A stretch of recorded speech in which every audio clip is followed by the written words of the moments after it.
Vous connaîtrez la vérité et la vérité vous brisera. Écoutez ça. Wow. Chérif Ousmane a fait parler de lui à travers son surnom, le Guépard. Charles Dibi a été fiolé. Il a commencé à s'assécher, maigri, amaigrissement.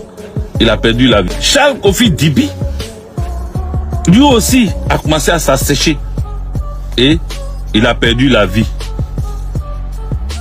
Après Charles Kofi Dibi, je ne dis pas après parce que dans l'ordre, je ne vous dis pas dans l'ordre, je vous cite des noms pour que vous sachiez quels sont ceux qui ont été violés et quel a été leur assèchement.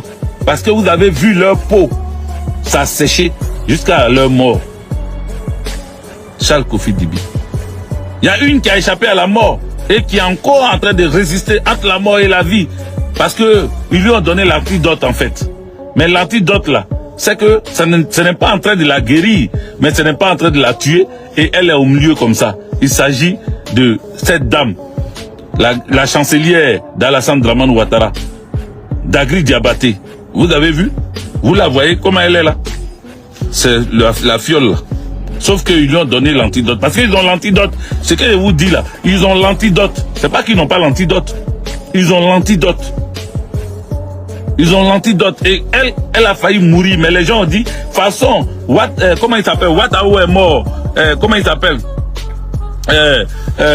Charles Kofi Dibi est mort. Ahmed Bakayoko est mort. Tout ce que moi je vous demande, Attaque Gbagbo, président de la République de Côte d'Ivoire, je vous demande de déposer les armes. Revenez dans la République. La Côte d'Ivoire nous appartient. Nous sommes tous fils et filles de la Côte d'Ivoire. Je ne vous demande pas 1000 choses. Je ne vous demande même pas de venir vous agenouiller pour reconnaître votre tort. Je ne vous demande pas de payer, de rembourser tout ce que vous avez pris dans le Nord quand la Côte d'Ivoire était divisée en deux. Je vous demande juste une seule chose. Déposer les armes. Rentrer dans la République. Alors, ils ont fait croire au président Laurent Gbagbo qu'ils allaient déposer les armes. Alors, ils ont fait comment on appelle, un grand feu avec des anciens fusils que la rébellion a déposés. Et on a fait de façon symbolique brûler ces fusils-là à un stade pour montrer aux yeux du monde entier que la guerre est finie. Ce jour-là, c'était le slogan de ce jour. La guerre est finie. La guerre est finie, la guerre est finie. Ça, c'était Gbagbo Laurent. Sauf que, après quelques années, Alassane Dramane Ouattara et ses suppôts et ses maîtres surtout ont décidé que la guerre ne pouvait pas être finie comme ça. Tant que Gbagbo Laurent reste au pouvoir, la guerre n'est pas terminée. Il faut alors tout faire, tout mettre en œuvre pour reconquérir ces rebelles qui ont accepté de déposer les armes, ces rebelles qui ont accepté toutes les conditions de Gbagbo Laurent, et la seule condition de Gbagbo Laurent est qui ont vu leurs conditions acceptées.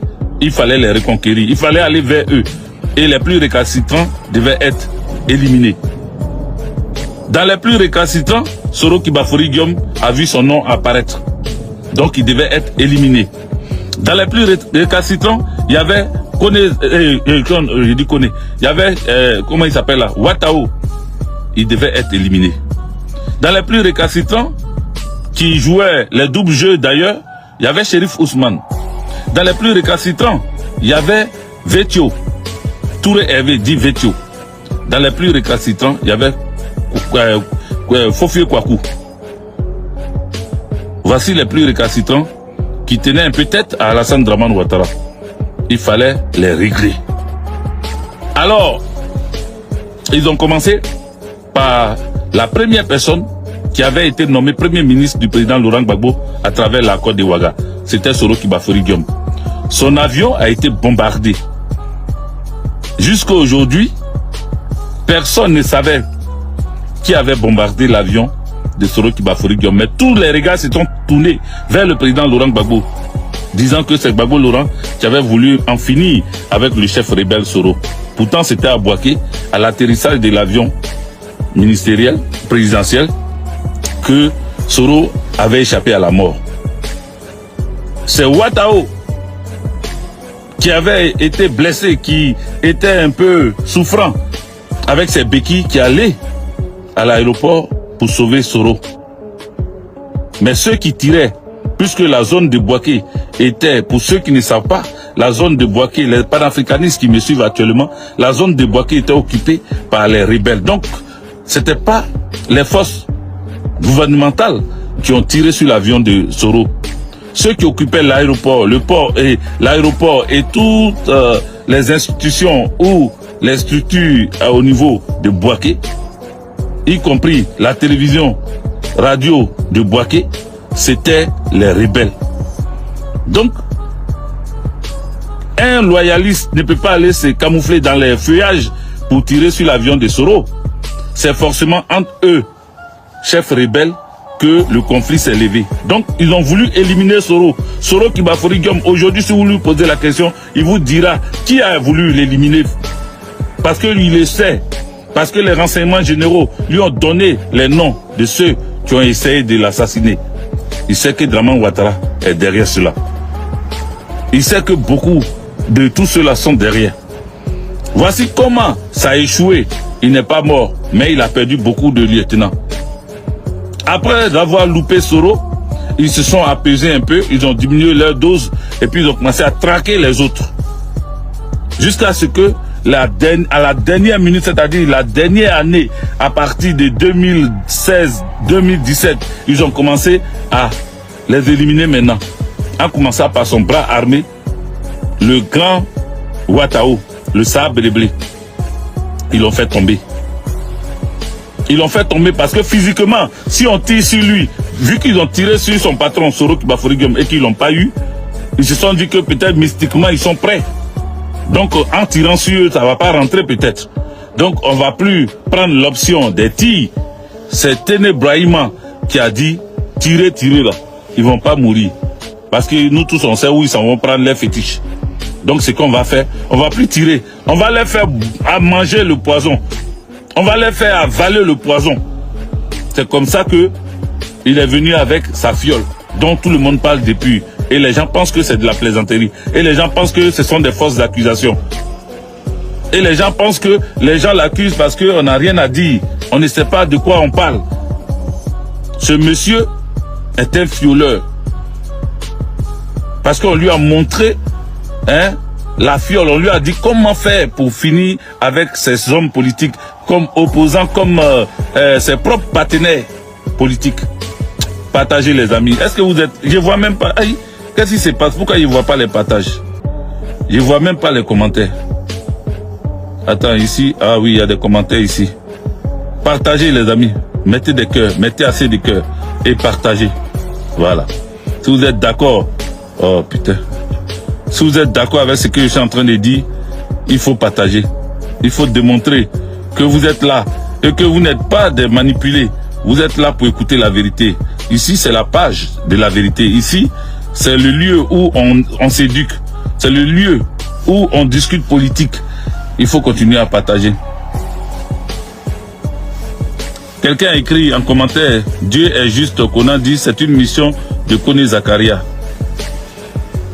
Il n'y a pas de son. Il n'y a pas de son. Dites-moi s'il n'y a pas de son. On me dit il n'y a pas de son. Tapotez, tapotez. Mettez des cœurs. Mettez des cœurs. Est-ce qu'il y a le son? Est-ce qu'il y a le son pour que je continue? Est-ce qu'il y a le son pour que je continue?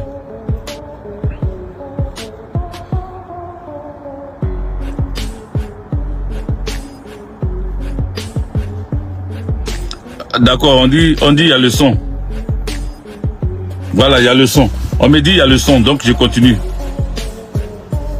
Le son est bon. La vie de ma mère, Kibafori Soro. Ah, d'accord. D'accord. Oui, le son est bon, ok. Donc on continue, mais il faut partager, il faut mettre des cœurs. Vous êtes là, je vous vois ici maintenant en commentaire. Il faut partager. Est-ce que cette vidéo vaut...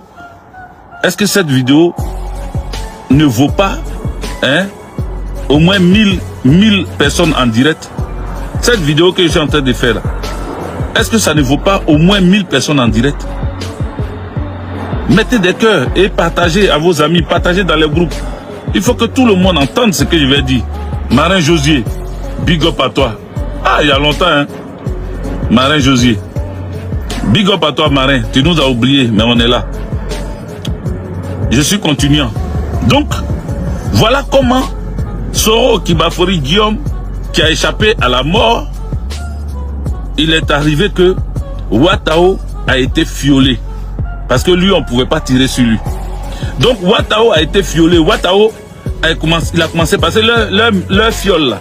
Ils ont compris. Parce que quand ils te donnent ça tout de suite, tu tombes, tu es mort, on va savoir où tu as pris ça et qui t'a fait ça. Donc, ils ne font pas ça un coup KO comme ça. Ils te donnent, ça te fait passer quelques jours encore, mais sauf que ça te suce, ça t'assèche le sang. Ça t'assèche le sang. Et beaucoup ne savent pas c'est quoi ces fioles-là. Vous savez, il y a un policier français d'origine africaine qui m'a donné l'information dessus. Il m'a donné l'information. Il m'a dit deux choses. Il m'a dit la première des choses. Ok, tu es là, Josier, Marin Josier. Ok, big up à toi. Il m'a dit la première des choses, c'est que comment ils font pour te fioler. Il dit même quand ils te rencontrent, il peut te donner un rendez-vous dans un café, ici en France. Ça, il parle de la France et pas de la Côte d'Ivoire. Et puis, le café dans lequel il t'a donné un rendez-vous là, le barman même là, c'est un gars du renseignement général. Il travaille pour les services secrets français. Ton café que toi tu as pris, tu dis non, tu es dans un bar inconnu. Mais ton café que tu es en train de prendre, ça est dedans. Tu finis de boire là, tu es aussi. Mais c'est pas sur place. Tu rentres chez toi, parce que si sur place, tu tombes, on va accuser le gars du café. Ou bien on va accuser celui qui est venu prendre café avec toi. Donc tu tombes pas sur place. Se dit à la prochaine, abonnez-vous, partagez cette vidéo dans tous vos groupes WhatsApp, Telegram, Instagram, Facebook, TikTok, Snapchat. Cette église médiatique est partout, dans tous les pays d'Afrique de l'Ouest, en AES, on est dedans. Il tient à vous rappeler que dans cette église médiatique, nous allons tout faire pour être polyvalents et surtout que nos investigations sont momentanées et nous revenons dans le cadre habituel de temps en temps. Alors ceux-là qui viennent de découvrir pour la première fois, abonnez-vous, partagez, vous connaissez déjà comment ça se passe. Chaque soir, chaque matinée, nous sommes toujours à votre service, 24 heures sur 24, 7 jours sur 7. Et je tiens à vous rappeler que dans bientôt la CAN Maroc 2025 commence et nous allons toujours vous renchérir avec les contenus habituels et de temps en temps implémenter une nouvelle vision des choses. Alors on se dit à la prochaine et n'oubliez surtout pas de vous abonner, partager et vous connaissez déjà qu'ici nous sommes dans l'information authentique et tangible. Bisous là-bas les gars. Bye.